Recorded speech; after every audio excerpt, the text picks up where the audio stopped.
My name is Arbel and I'm a product manager and test developer at JobTestPrep, and I want to talk to you about the CCAT exam.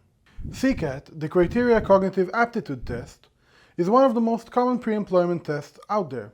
Big, influential companies use it to screen potential employees all around the world.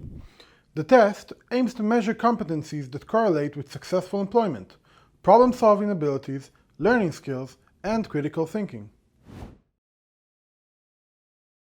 Here's what you must know about the CCAT. The questions are in spatial reasoning, verbal, math, and logic. 15 minutes to answer 50 questions. 99% of test takers do not complete the whole test.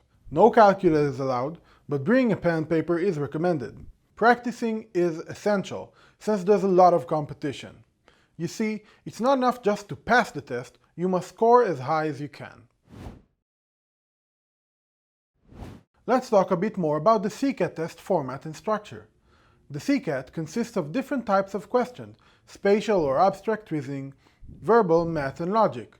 But if you dissect the CCAT test even more, you can find 12 different subjects.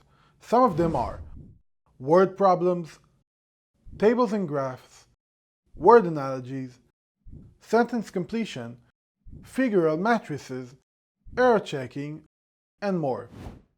It's important to know that all these questions are mixed together throughout the test rather than divided into separate sections, and that questions become increasingly difficult as the test progresses. Seems a bit complicated, isn't it? Well, don't worry. After practicing and familiarizing yourself with the test, the CCAT will look much simpler. Here are some important tips from our CCAT exclusive tutorial.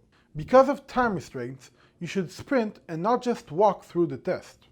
Keeping a rapid working pace is crucial, while of course being careful not to make careless mistakes. All questions on the CCAT are of the same value. If you encounter a question that is taking you too long, or you estimate that the question is difficult and will be too time-consuming, you should consider guessing it quickly. However, it is important to note that on the CCAT you will not be able to return to previous questions. Given this fact, it is important not to guess too many questions and finish the test with a lot of time to spare. It's imperative to mark all questions with an answer, even if it is a total guess. There is no penalty for wrong answers. Many more tips and solving methods can be found in our CCAT study guide. After getting familiarized with the CCAT test, let's see how you can prepare for it. Our CCAT prep pack includes a diagnostic test, full simulations, more than 60 extra practice tests, comprehensive CCAT guide, and many study guides and video tutorials. Remember, the most important thing to know about the CCAT is that you shouldn't come unprepared. The more you practice, the more you'll be able to excel. Remember, your competition is getting prepared. That's it for now. Now it's your turn to practice. Good luck!